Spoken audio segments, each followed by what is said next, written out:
بسم الله الرحمن الرحيم تبارك الذي بيده الملك وهو على كل شيء قدير الذي خلق الموت والحياة ليبلوكم أيكم أحسن عملا وهو العزيز الغفور الذي خلق 7 سماوات طباقا ما ترى في خلق الرحمن من تفاوت فارجع البصر هل ترى من فطور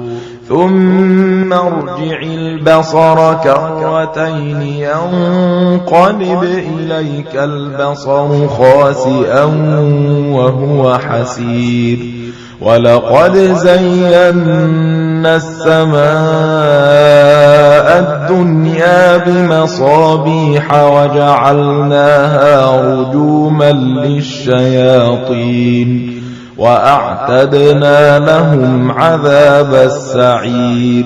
وللذين كفروا بربهم عذاب جهنم وبئس المصير إذا ألقوا فيها سمعوا لها شهيقا وهي تفور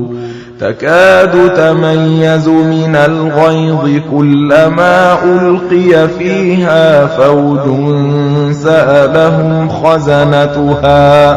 سألهم خزنتها ألم يأتكم نذير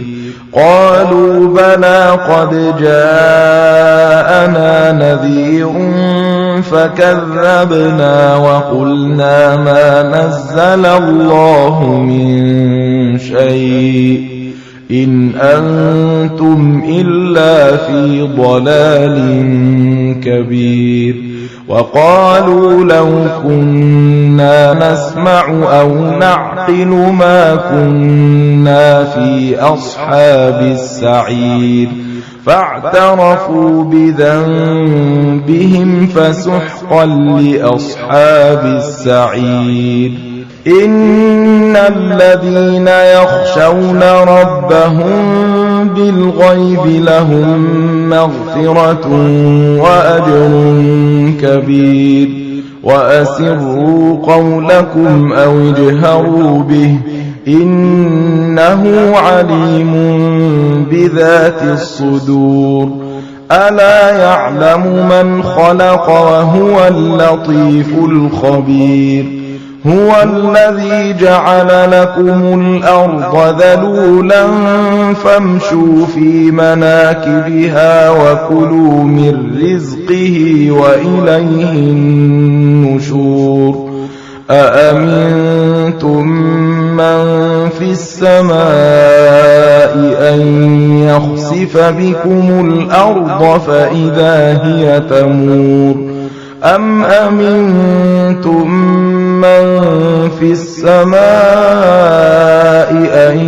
يرسل عليكم حاصبا فستعلمون كيف نذير ولقد كذب الذين من قبلهم فكيف كان نكير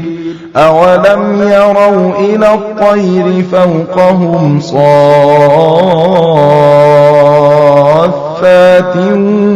ويقبضن ما يمسكهن إلا الرحمن إنه بكل شيء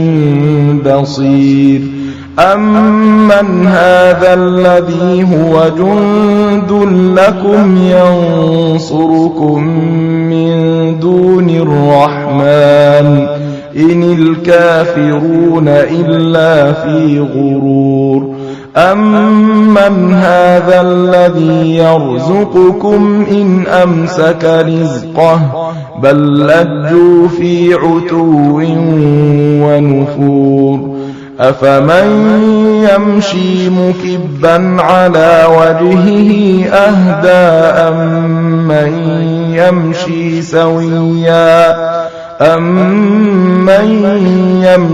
سويا على صراط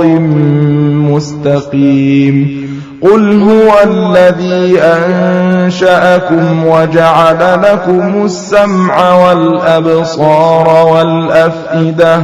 قليلا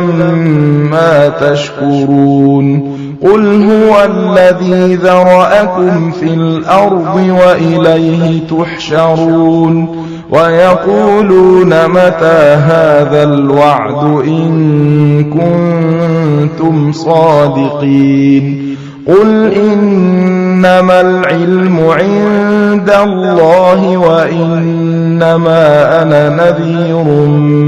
مبين فلما رأوه زلفة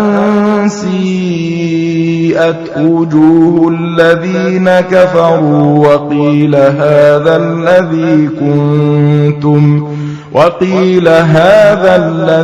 كنتم به تدعون قل أرأيتم إن أهلكني الله ومن معي أو رحمنا